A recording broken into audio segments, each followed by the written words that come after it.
عزیزان ملت، بزرگان دین،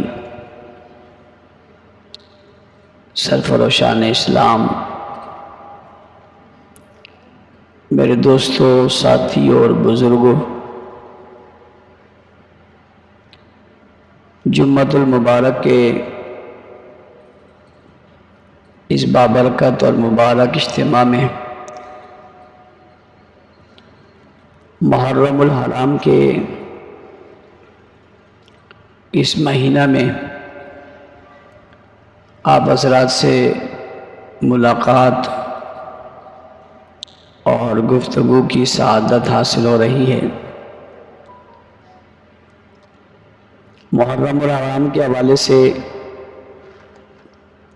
گزشتہ جمعہ میں بھی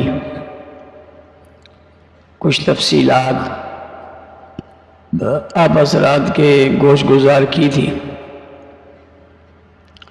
بعض لوگوں کا خیال یہ ہے کہ محرم کا مہینہ ختم ہو گیا، حالانکہ محرم کا مہینہ 10 دنوں کا نہیں ہے، یہ پورا مہینہ ہے جیسے عام مہینے ہوتے ہیں۔ لوگ اس مہینے کے بارے میں عجیب عجیب خیالات رکھتے ہیں، جن خیالات کا شریعت کے ساتھ کوئی تعلق نہیں ہے۔ اس میں سے یہ کہ 10 کے بعد کہتے ہیں جی محرم ختم ہو گیا۔ محرم ختم نہیں ہوا، بلکہ محرم پورے مہینے کے بعد ختم ہوگا۔ دوسری بات، عام روٹین میں لوگوں نے یہ معروف کی ہوئی ہے کہ محرم میں نکاح درست نہیں ہے، اور اس کے لیے بھی اس کے شروع کے 10 دن جو ہیں انہیں سمجھا جاتا ہے کہ اس میں نکاح درست نہیں ہے۔ آج اگر آپ نکاح کریں تو آپ پہ کوئی تنقید نہیں کرے گا، اس لیے کہ وہ کہتے ہیں کہ وہ دن گزر گئے۔ یہ ایک عجیب بات ہے جو مجھے اور آپ سب کو سمجھنی چاہیے، اور وہ یہ ہے کہ اگر اس کی نسبت شہادت کی طرف کرتے ہیں کہ جناب نواسہ رسول سیدنا حسین بن علی رضی اللہ تعالیٰ عنہما جو ہے وہ 10 محرم کو شہید ہوئے، اور ان کی وجہ سے یہ 10 دن عظمت والے یا فضیلت والے ہو گئے، تو یہ بات تو آپ بھی سمجھتے ہیں کہ جس دن بندہ دنیا سے رخصت ہوتا ہے، جس دن بندہ دنیا سے رخصت ہوتا ہے، ہمیشہ غم اس کے بعد شروع ہوتا ہے۔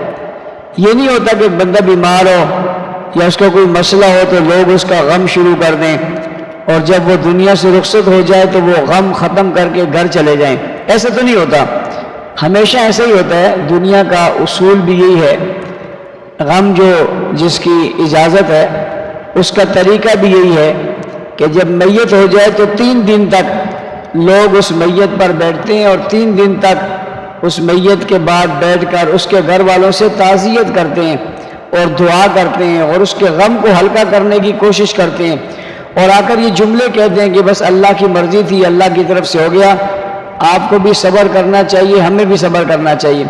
یوں صبر کی تلقین کر کے اس سے جاتے ہیں۔ 3 دن کے بعد وہ شرعی دعا کا طریقہ بھی ختم ہو جاتا ہے۔ کوئی دور دراز سے آیا ہے تو ان سے تعزیت کر لیتے ہیں، ورنہ سنت طریقہ وہ 3 دن ہے کہ اس کے پاس بیٹھ کر تعزیت کی جائے۔ لیکن ایسا اصول آپ نے کبھی نہیں دیکھا ہوگا کہ ابھی وقت نہیں آیا اور اس سے پہلے ان نے رونا دھونا اور غم کی کیفیت پیدا کر لی ہو، اور جیسے ہی واقعہ رونما ہو جائے اسی وقت وہ چلے جائیں کہ بس یہ اب ختم ہو گیا، ساری چیزیں ہٹاؤ۔ ایسے ہی جب آپ نے دیکھا ہوگا کوئی افسران وغیرہ جب آتے ہیں اور کہیں ماحول بنانا ہوتا ہے تو گلیاں صاف کر لیتے ہیں اور ٹینٹ لگا دیتے ہیں اور اسپتال بنا لیتے ہیں کہ جی آج وزیر اعظم صاحب آئے ہوئے ہیں، انہیں صحت کا ماحول دکھانا ہے، اور جیسے ہی وہ جاتا ہے وہ ٹینٹ شینٹ اسپتالیں سب ختم، پتہ نہیں چلتا کہ ابھی یہاں پر کوئی چیز تھی یا نہیں تھی، ایک دم ختم ہو جاتا ہے۔ یہ کیوں ایسے ہوا؟ کہتے ہیں ان کو دکھلانا تھا۔ سوال پیدا ہوتا ہے یہاں کس کو دکھلانا تھا؟ آپ کس کو دکھلا رہے تھے کہ جیسے ہی 10 ختم ہوا اور حضرت حسین رضی اللہ تعالیٰ شہید ہو گئے، اور اپنے شہید بھی اپنے 72 افراد سمیت شہید ہو گئے، اور جب آپ شہید ہو گئے اور گھر میں کیفیت عجیب ہو گئی تو اب جی رونے دھونے والے اور شور شرابہ کرنے والے اور پانی پلانے والے اور سبیلے لگانے والے اور کالا لباس پہننے والے اور غم کی کیفیت اختیار کرنے والے 11 کو ٹھیک ٹھاک، کوئی دفتر میں ہے، کوئی بینک میں ہے، کوئی روڈ میں ہے، کوئی چوک میں ہے، کوئی بازار میں ہے، کوئی شادی کی تقریب میں ہے، وہ سب غم ختم ہو گئے اور وہ چلے گئے۔ میں حیران اس بات پہ ہوں، میں سمجھا رہا ہوں قوم کو، یار یہ بات سمجھنے کی کوشش کرو، یہ کیسے ہو گیا کہ ابھی تو شہادت ہوئی ہے، ابھی تو غم شروع ہے، اب غم کیوں نہیں منا رہے؟ یعنی شہادت کے بعد غم کیوں نہیں ہے، اب تکلیف کیوں نہیں ہے؟ کیا اس کا مطلب کہ یہ تو نہیں نکلتا کہ حضرت حسین رضی اللہ تعالیٰ عنہ کی زندگی سے ان کو تکلیف ہے اور ان کی حیات سے ان کو تکلیف ہے؟ وہ جیسی دنیا سے جاتے ہیں، رخصت ہوتے ہیں، اللہ کے پاس پہنچتے ہیں، ان کو ماحول مل جاتے ہیں اور یہ باہر نکل جاتے ہیں، سب چیزیں ختم ہو جاتی ہیں، بس یہ ختم ہو گیا، اب ہم اپنے گھروں کو جا رہے ہیں۔ ساری دنیا کو پہلے کہا کہ ہم حضرت حسین رضی اللہ عنہ سے محبت ہے، اور اب یہ سارے کام چھوڑ کے کیا بتانا چاہتے ہیں ان کو کس سے محبت ہے اور یہ کس کے کہنے پہ یہ سب کچھ کر رہے ہیں؟ تو اس کا مطلب یہ ہوا کہ جو شریعت ہے جب اس سے بندہ ہٹ جاتا ہے تو شریعت سے ہٹنے کے بعد اس کا ہر کام بیوقوفی پر منحصر ہوتا ہے۔ یہاں بھی یہ صورتحال ہے، تو اس لیے لوگ سمجھتے ہیں کہ شاید یہ مہینہ جو ہے وہ 10 دن کا مہینہ ہے اور 10 دن کے بعد اس کی اہمیت کھو جاتی ہے، حالانکہ ایسا ہی ہے جیسے عام مہینے 29 یا 30 کے ہوتے ہیں، محرم کا مہینہ بھی ایسے 29 یا 30 کا ہے۔ پھر آپ کو مزے کی بات بتاؤ، یہ غم یوں ختم ہو گیا، اپنے کام میں مصروف ہو گئے، پھر جو ہی 10 محرم کے بعد 40 دن شروع ہوں گے پھر غم شروع ہو جائے گا۔ وہ غم کب ہوگا؟ وہ غم صرف ایک دن کا ہے اور اس کو اربعین کہتے ہیں، اس کو 40واں کہتے ہیں۔ اس 40ویں پہ غم دوبارہ لوٹ آئے گا۔ میں حیران ہوں اس بات پہ کہ یہ غم جاتا کہاں ہے اور پھر آتا کہاں سے ہے؟ بھئی یہ درمیان میں یہ غم کہاں چلا گیا؟ پھر یہ غم کہاں سے آ گیا؟ جس وقت تک آپ نارمل زندگی گزار رہے تھے اس وقت تک غم اپنی زندگی کہاں گزار رہا تھا؟ بھئی جب تک آپ اپنی نارمل زندگی گزار رہے تھے غم اپنی زندگی کہاں گزار رہا تھا؟ اور غم جب آپ میں آ گیا اور آپ غمگین ہو گئے تو آپ جب اب غمگین ہیں تو اب چند گھنٹوں بعد آپ کا غم کہاں چلا جائے گا؟ اگلی بات، اس میں تو کوئی شک نہیں ہے، یہ لا شک بات ہے کہ حضرت حسین رضی اللہ تعالیٰ عنہ کربلا میں شہید ہوئے، اس میں بھی کوئی شک نہیں ہے کہ وہ شہادت بڑی دردناک تھی، اس میں بھی کوئی شک نہیں ہے کہ وہاں عورتیں بھی تھی، وہاں بچے بھی تھے، اس میں بھی کوئی شک نہیں ہے کہ وہ جتنے لوگوں نے بلایا تھا ان میں سے کوئی بھی ساتھ نہیں تھا۔ مجرم کون ہے؟ سزاوار کون ہے؟ جس نے یہ ماحول بنایا، جس نے بلایا، جس نے خط لکھے، جنہوں نے وفود بھیجے، وہ سب تو آج نہیں ہے، وہ کہاں ہیں؟ تو مجرم کون ہے؟ جتنا مارنے والا مجرم ہے اس سے کئی بڑھ کر بلانے والا مجرم ہے، ایسا ہے یا نہیں؟ بھئی جس نے مارا وہ بھی مجرم ہے، جس نے ماحول بنا کر مارنے والے کے لیے سارا ماحول بنوایا، کیا وہ مجرم نہیں ہے؟ وہ اس سے بڑا مجرم ہے۔ تو اس کا نام لیتے ہو جس نے اور جس کی حکومت نے مارا، ان کا نام کیوں نہیں لیتے جنہوں نے بلایا، اور ان کا نام لے کر ان پر لعنت کیوں نہیں کرتے؟ حضرت حسین رضی اللہ تعالیٰ کی شہادت کے نام کو لے کر یا اس کی آڑ لے کر آپ پیچھے کو جاتے جاتے کسی صحابی کو معاف نہیں کرتے، سب کو نعوذ باللہ گالی دیتے ہیں، تبرہ کرتے ہیں، تنقید کرتے ہیں، تنقید کرتے ہیں، مخالفت کرتے ہیں۔ میرا سوال یہ، پیچھے جا کر وہاں مخالفت کرتے ہیں، یہ جنہوں نے بلایا ہے ان پر لعنت کیوں نہیں بھیجتے؟ جنہوں نے خط لکھے تاریخ میں موجود ہے ان کے نام، ان پر لعنت کیوں نہیں بھیجتے؟ جنہوں نے انہیں وہاں بلا کر دھوکہ دیا اور خود بھاگ گئے، اپنے کو، اپنی اولاد کو، اپنی نسلوں کو بچایا، انہیں لعنت کیوں نہیں کرتے؟ صرف اس لیے کہ تمہارے بڑے، صرف اس لیے کہ تمہارے آباء و اجداد ہیں، صرف اس لیے کہ تمہاری تاریخ ان سے ملتی ہے، اس لیے ان کو برا بلا نہیں کہتے ہو؟ کیا میرا سوال ہے وہ مجرم نہیں ہے؟ کیا ان کا قصور نہیں ہے؟ کیا وہ بلانے والے نہیں ہیں؟ کیا وہ خطوط لکھنے والے نہیں ہیں؟ کہ حضرت حسین رضی اللہ تعالیٰ ان پر اعتماد کر کے آنے والے نہیں ہیں؟ تو یہ سب کچھ ہونے کے بعد ان کے پر لعنت تبرہ کیوں نہیں ہوتا اور ان پر تنقید کیوں نہیں ہوتی اور انہیں برا بلا کیوں نہیں کہا جاتا؟ پتہ چلا برابر دونوں ہیں، جس نے مارا وہ بھی اور جس نے بلایا وہ بھی، لیکن جن نے بلایا میری نظر میں اس سے زیادہ مجرم ہے، یہ بلاتے ہی نہ یہ واقعی رونما نہ ہوتا۔ اور ان کے بڑے آج بھی کہتے ہیں اگر ہمارے بڑے مسلم بن عقیل کے ساتھ وفا کرتے، یہ مسلم بن عقیل رضی اللہ تعالیٰ عنہ حسن رضی اللہ عنہ کے چچا کے بیٹے مسلم بن عقیل، یہ جو آئے انہیں جو بھیجا اور یہ جو آگے گئے تو پتہ چلا انہیں لینے والے 40,000 لوگ ہیں، کسی نے کہا ان کے استقبال کے لیے 80,000 لوگ ہیں، اور شام میں گورنر بدلا، دوسرا گورنر آ گیا، اور دوسرا گورنر جو ہے وہ بڑا سخت مزاج، سخت رو اور بڑا ظالم قسم کا تھا۔ جب وہ آیا تو شام میں پتہ چلا وہ 40,000 بھی نہیں ہے اور 80,000 بھی نہیں ہے، مسلم بن عقیل اکیلے ہیں۔ اور کچھ دیر بعد مسلم بن عقیل شہید ہو گئے، بالکل اکیلے تنے تنا، ایک بچہ بھی کوفہ کا مسلم بن عقیل کے ساتھ شہید نہیں ہوا، نہیں مارا گیا۔ تو وہ کہاں گئے وہ لوگ، یہ بلانے والے لوگ کہاں گئے؟ تو جو مسلم بن عقیل کو تڑپتا ہوا دیکھتے رہے اور نہیں بولے یہ بھی بڑا مجرم ہے یا نہیں ہے، وہ کہتا ہے اگر مسلم بن عقیل کا لوگ ساتھ دیتے تو واقعہ کربلا رونما نہ ہوتا۔ تو سوال یہ پیدا ہوتا ہے کہ مسلم بن عقیل کو مارا کس نے تھا اور پاس کون تھے، اور کس نے ساتھ نہیں دیا تھا وہ کون ہے؟ ان کا نام تو لو نا، وہ کون ہے؟ نام لیں گے تو مذہب گرے گا۔ پھر وہ خود کہتے ہیں کہ یہ شیعان علی تھے، یہ شیعہ تھے، جن نے مسلم بن عقیل کا ساتھ نہیں دیا یہ شیعہ تھے، تو ان پر ماتم کیوں نہیں کرتے اور ان کو برا بلا کیوں نہیں کہتے اور ان کو گالی کیوں نہیں دیتے؟ تم یزید کی آڑ میں حضرت امیر معاویہ رضی اللہ تعالیٰ کو گالی دیتے ہو، تم یزید کی آڑ میں جناب حضرت عثمان کو برا کہتے ہو، تم یزید کی آڑ میں جناب حضرت عمر کو برا کہتے ہو، یزید کی آڑ میں جناب حضرت ابوبکر کو برا کہتے ہو، یوں تو چلتے ہو، وہ جو تمہارے سامنے کھڑے جن نے سب کچھ کیا ان پر تمہارا بس کیوں نہیں چلتا؟ تو اس طرح محرم الحرام میں ان باتوں کو معروف کر کے بعض کو یہ پھیلایا جا رہا ہی ہوا۔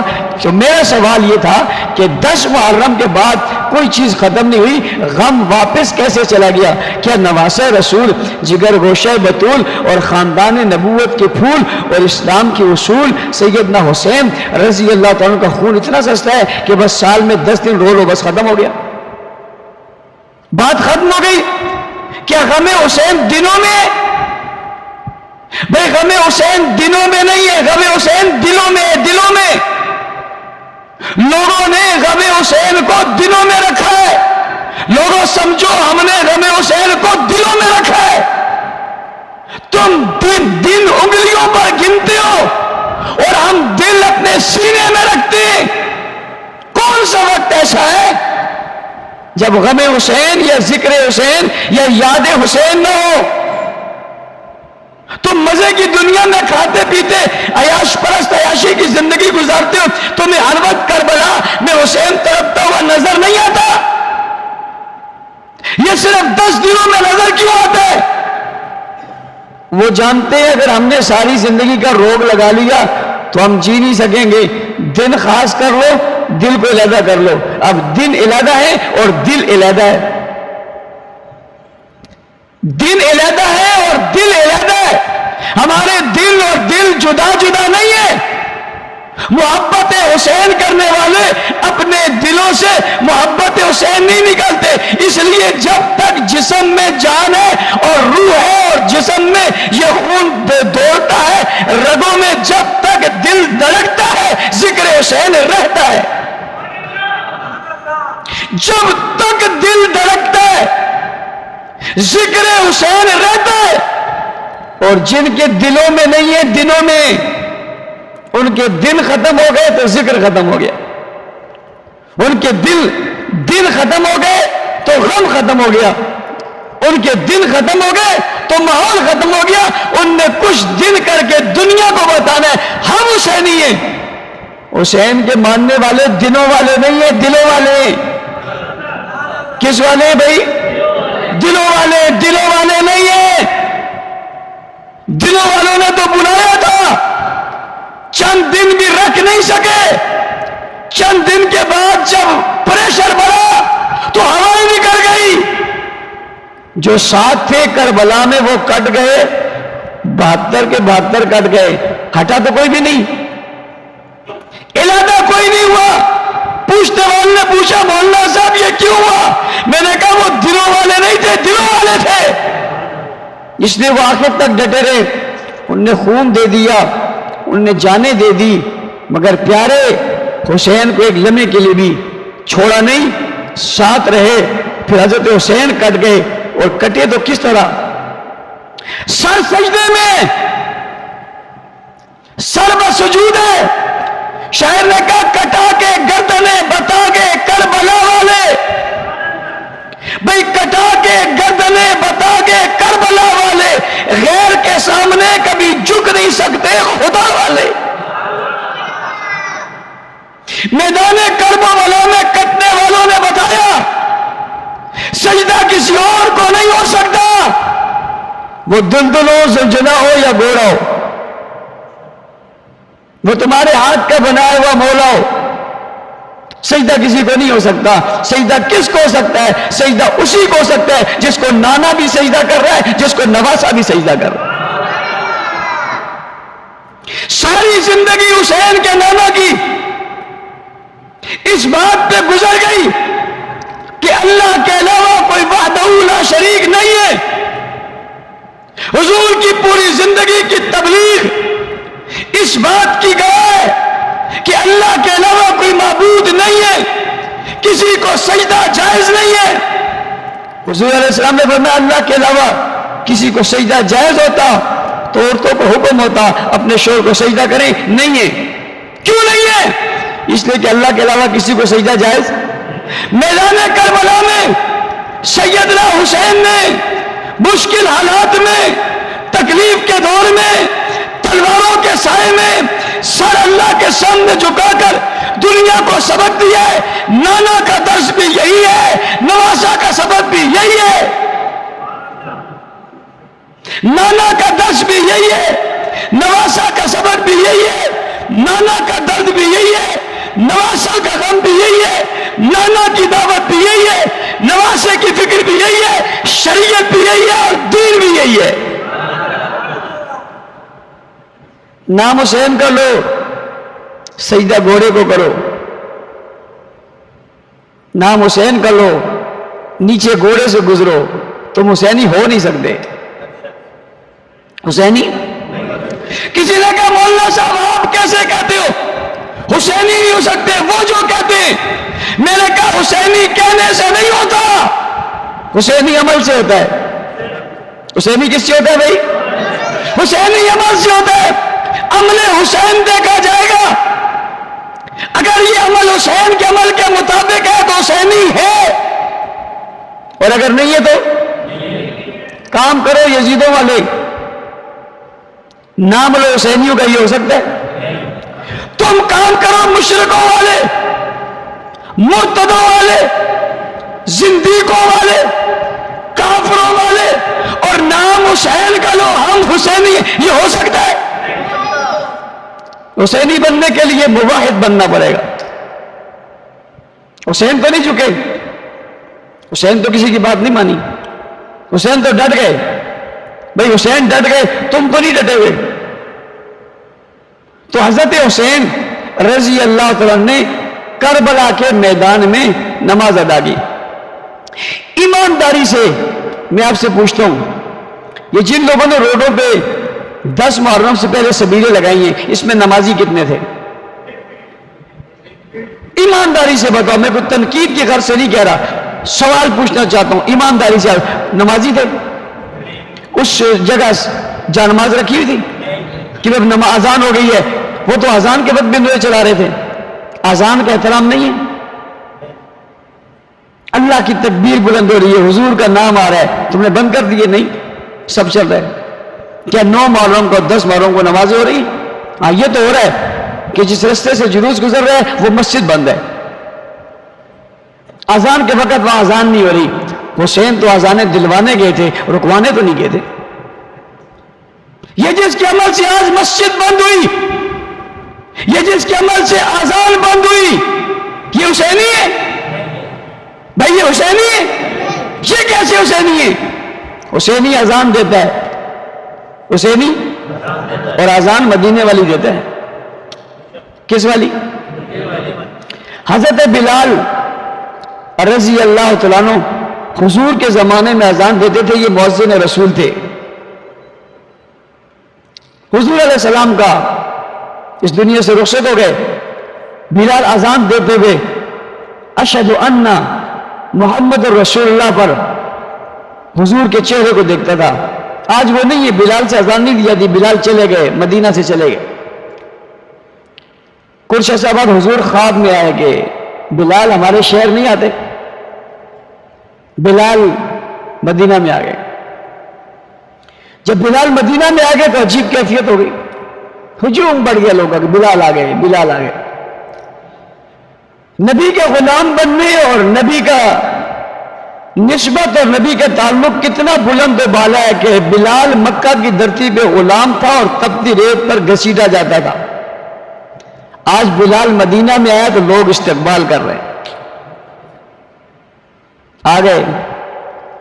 وقت اذان ہوا، لوگوں کا اشعار بڑا، بلال اذان دو، ہمیں پیارے پیغمبر کا زمانہ یاد آ جائے۔ بلال نے کہا مجھ میں ہمت نہیں، میں اذان دوں، ہمت نہیں ہے۔ بلال اذان نہیں دے رہے، شہزادے بھاگتے بھاگتے آ گئے، حسن بھی ہے حسین بھی ہے، کہا آج تو آپ کی اذان سنیں گے۔ سب کو بلال نے انکار کیا مگر شہزادوں کو نہ کر سکے۔ پھر مدینہ میں نبی کے زمانے کی اذان گونجی، علی بھی موجود ہے، حسن بھی موجود ہے، حسین بھی موجود ہے۔ آج بھی مدینہ میں وہی اذان دی جا رہی ہے جو بلال نے حسن و حسین اور علی کے زمانے میں دی تھی۔ تو حسینی تو وہ ہیں جن کی مسجدوں میں آج وہی اذان ہے۔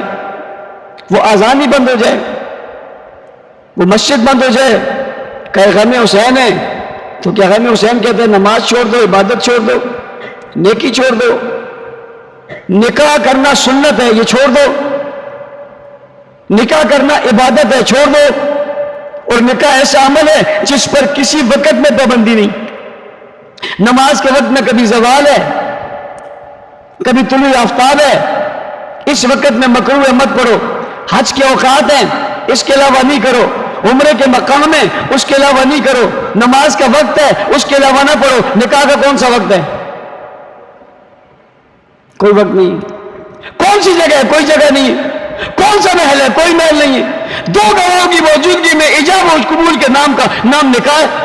کہیں کر لو، کسی وقت کر لو، پورے لباس میں کر لو، آدھے لباس میں کر لو، وضو میں کر لو، بے وضو میں کر لو، پاکی کی حالت میں کرو، ناپاک، کوئی پابندی نہیں ہے، کہیں پابندی نہیں ہے۔ اسلام نے تو کتنا آسان رکھا ہے، تم کہتے ہو پورے محرم میں نہ کرو۔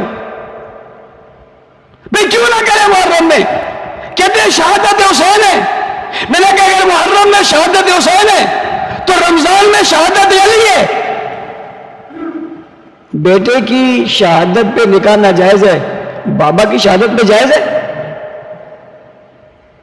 ربیع الاول میں حضور دنیا سے گئے، نانا کے جانے پہ جائز ہے؟ جمادی الثانی میں ابو بکر صدیق کے خلیفہ اول کے جانے پہ جائز ہے؟ ذی الحج میں حضرت عثمان کے جائز ہے؟ محرم کے ابتدا میں حضرت عمر ہوئے جائز ہے؟ او بھائی اگر شہادتوں پہ نکاح نہیں ہے پھر نکاح ہے ہی نہیں۔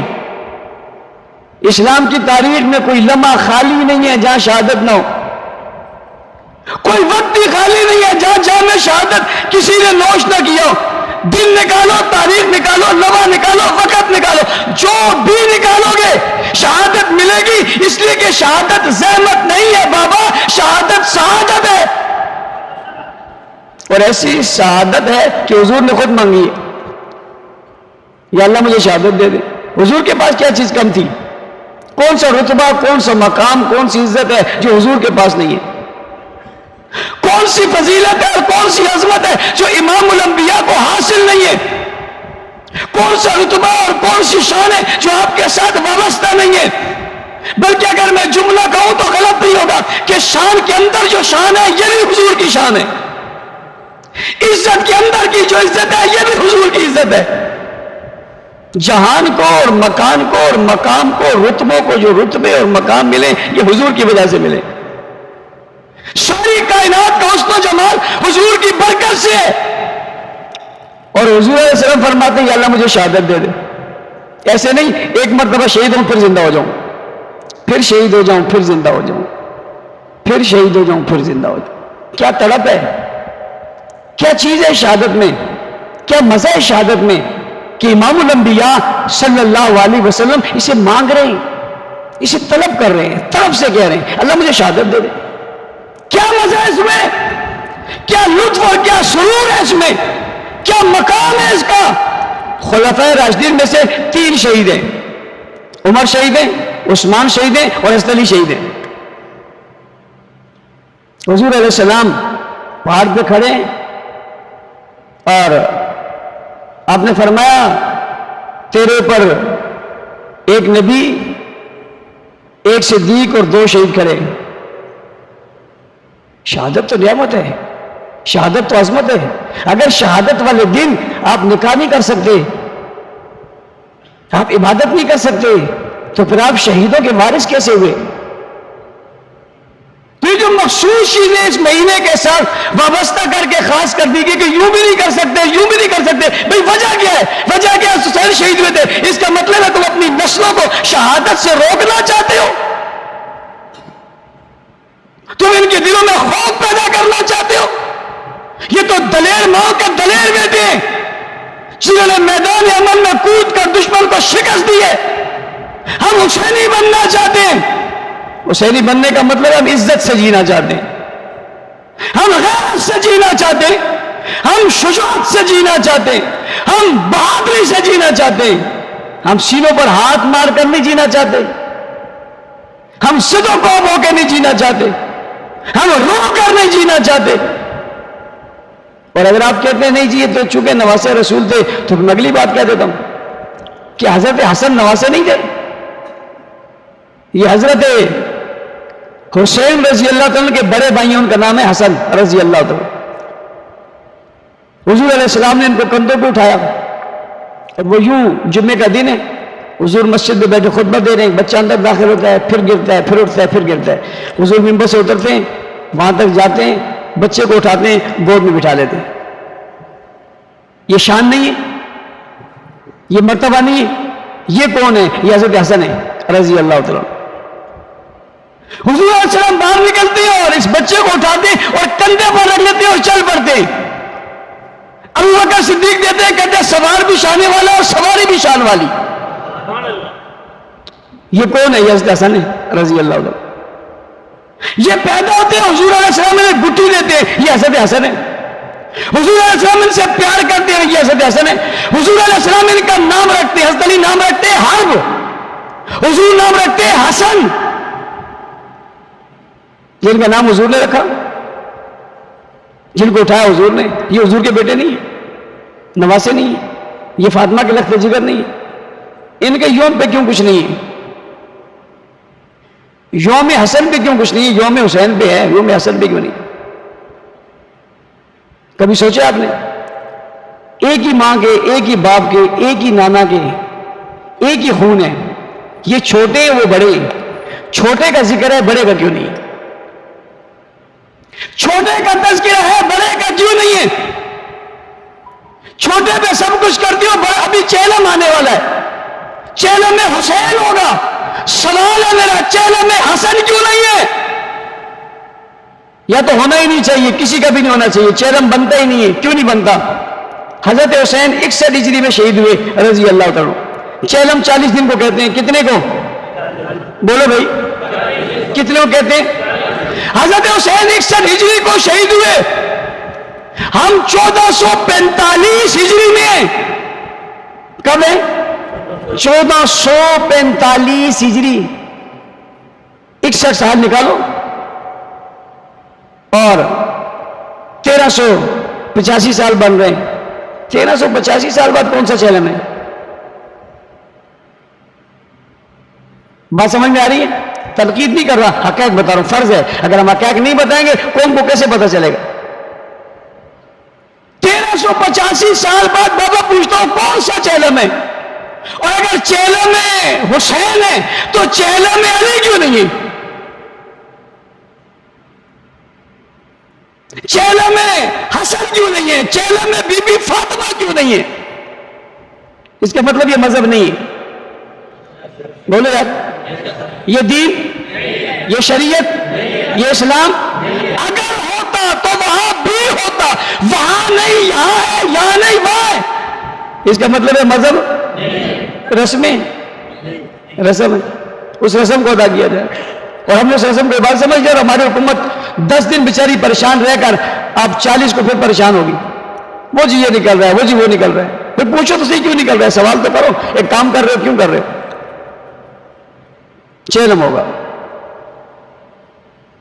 پھر غم واپس آ جائے گا. اور غم ایک دن کا ہوگا. کتنے دن کا؟ پھر ایک وقت آئے گا کہ جشن ہے.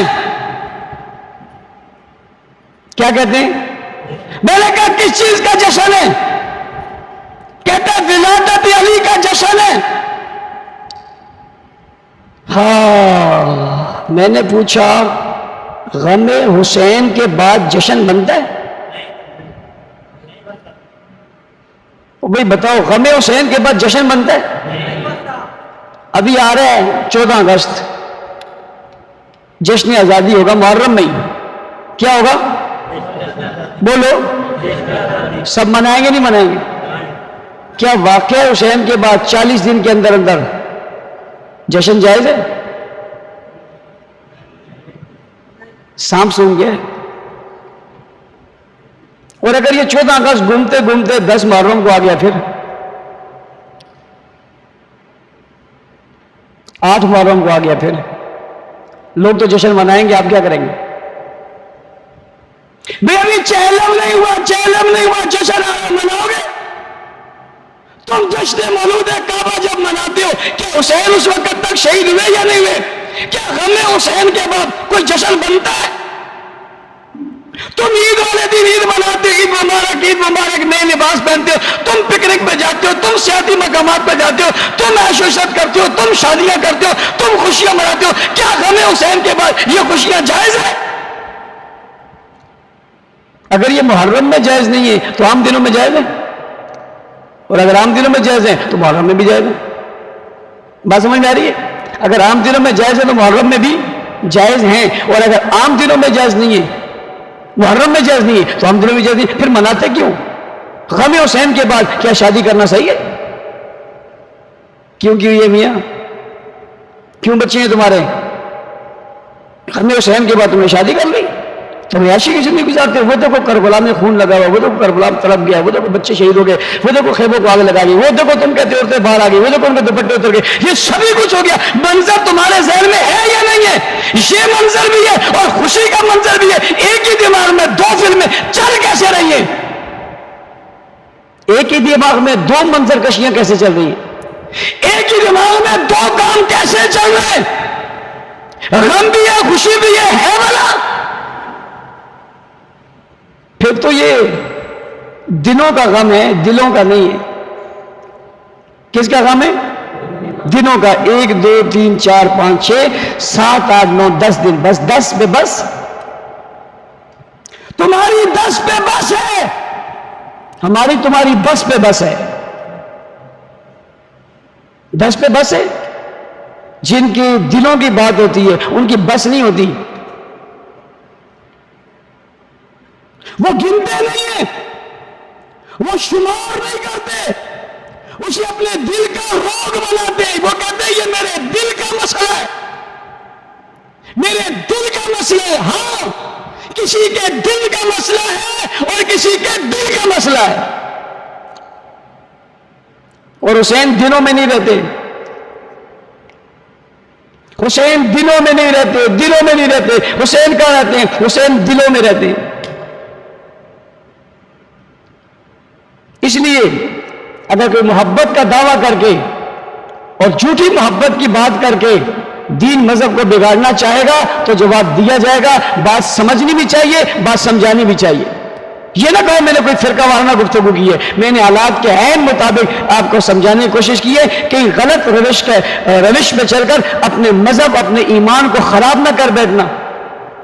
جنہوں نے بلایا ان کو تو کچھ نہ کہو، جو بھاگ گئے ان کو تو کچھ نہ کہو، جو تھے ہی نہیں ان کو گالیاں دو، یہ تو نہیں بنتا۔ بنے گا تب جن نے بلایا سب سے پہلے انہیں گالیاں دو اور مارنے والوں کو بھی دو، ان پر لعنت کرو اور مارنے والوں پر بھی لعنت کرو، تب بات بنے گی۔ ورنہ پتہ چلے گا اپنے آباء و اجداد کو بچاتے ہو، اپنے بڑوں کو بچاتے ہو، اپنے حسب و نسب کو بچاتے ہو، اور جس دن یہ پتہ چل گیا کہ بلانے والے قاتل ہیں تو پتہ چل جائے گا آج سب کچھ کرنے والے بھی قاتل ہیں۔ اور آخری بات، حضرت حسین رضی اللہ تعالیٰ عنہ سے حضور اکرم صلی اللہ علیہ وسلم کی فطری محبت تھی۔ محبت حضرت حسین اور حضرت حسن سے حضور علیہ السلام کی ایک قلبی فطری محبت تھی۔ بعض محبت ایسی ہوتی ہیں جن پر اختیار بھی نہیں ہوتا، جیسے حضور علیہ السلام کی محبت سیدہ عائشہ صدیقہ رضی اللہ تعالیٰ عنہ سے تھی۔ اپنی تمام ازواج سے اجازت لے لی، نمبر اوروں کے تھے اور یہاں گئے، اس لیے چاہتے تھے کہ میں آخری وقت سیدہ عائشہ کے پاس گزاروں، یہاں گئے۔ بیویاں سمجھ گئی، انہوں نے اجازت دے دی، آپ جائیے، آپ کا دل وہاں چاہ رہا ہے، ہم آپ کی خوشی میں خوش ہیں۔ بیویاں حضور کی خوشی میں خوش ہیں اور حضور عائشہ کے گھر میں خوش ہیں۔ بیویاں حضور کی خوشی میں خوش ہیں اور حضور عائشہ کے، ان کی خوشی یہ ہے کہ حضور خوش رہے اور حضور کی خوشی یہ ہے کہ وہ عائشہ کے گھر رہے۔ ایسی فطری محبت حضور علیہ السلام کی اپنے نواسوں سے اور بہت ہے۔ اور ظالموں، تم نے بلایا اور بلا کر نبی کی اس فطری محبت کو تم نے ذبح کر دیا، اور تم نے بعد میں کہا کہ ہم بچ جائیں گے۔ حضور کی فطری محبت ہے، قیامت تک یہ کام تمہاری نسلوں میں جاری رہے گا۔ لوگوں نے کہتے ہیں کہ تم روکتے ہو، ہم پاکے نہیں روکے۔ حسین کا دشمن کسی عذاب میں ہو تو مجھے کیا ضرورت ہے میں اس کو روکوں؟ میں اس کو کہتا ہوں خوب تر کر، کما حق ہو کر، بالکل پورا کر، ہم کیوں روکیں؟ تو اسے سادہ سمجھتا ہے، میں اسے عذاب سمجھتا ہوں۔ اور اللہ تعالیٰ کی شان ہے، حضور کی محبت کا تقاضا ہے۔ حسین کو جس نے تڑپایا وہ چین سے نہیں ہے۔ عام دنوں میں پھر بھی ہو جاتا ہے، جب وہ دن آتے ہیں نا، وہ دن آتے ہیں، اللہ کا غصہ کمال پہ جاتا ہے، پھر یہ نکلتا ہے، پھر یوں نکلتا ہے، سکون، راحت، چین سب چھین لیا جاتا ہے، روڈوں چوکوں پر گھما دیا جاتا ہے۔ عبادت تو گھر میں بھی ہو سکتی ہے، غم تو وہاں بھی منا سکتے تھے، یہ سب کچھ چھوڑ کے روڈ پر کیوں آئے ہو؟ یہ محبت رسول ہے۔ حضرت حسین سے یہ اللہ کا غصہ ہے، اللہ کا غصہ ہے، اور جن لوگوں نے کیا ان کی نسلوں سے اتر رہا ہے اور قیامت تک اترتا رہے گا۔ کتنے دنیا کے قتل ہوتے ہیں، لوگ قاتل بھول جاتے ہیں، مقتول یاد رہتا ہے۔ حسین تیری عظمت کو سلام ہے، تیری رسول سے اور رسول کی تجھ سے محبت کے لیے انتہا ہے۔ لوگ مقتول کو نہیں بھولے، قاتل کو بھی نہیں بھولے، اور قاتل کو صرف بھولے نہیں بلکہ ہر سال قاتل نسل در نسل، نسل در نسل، نسل در نسل، گھر پہ نہیں روڈ پہ، چھپا ہوا نہیں ہے، اتنا ظاہر ہے کہ سامنے نظر آ رہا ہے۔ کیا ہے یہ؟ ایسا کبھی بھی نہیں ہوا۔ کہتے ہیں نواسہ بھی ایسا کبھی شہید نہیں ہوا، ایسا کبھی نہیں ہوا، بلکہ ایسا ظلم بھی کبھی نہیں ہوا، ایسی زیادتی بھی جب وہ ہوئی تو یہ قیامت تک ہوگی۔ اس لیے محرم کے باقی دن بھی باقی ہیں، حسین کا ذکر، حسین کا تذکرہ، حسین کی باتیں، حسین کی عقیدت، حسین کی محبت، حسین سے الفت، یہ چند دنوں کی بات نہیں ہے، یہ دلوں کی بات ہے، یہ زندگی کی بات ہے، یہ اصولوں کی بات ہے، یہ ہمیشہ تھی، ہمیشہ ہے، ہمیشہ رہے گی۔ ہم سنت حسین پر عمل کرتے رہیں گے۔ اللہ تعالی ہم سب کو عمل کی توفیق عطا فرمائے۔ وآخر دعوانا الحمدللہ رب العالمین۔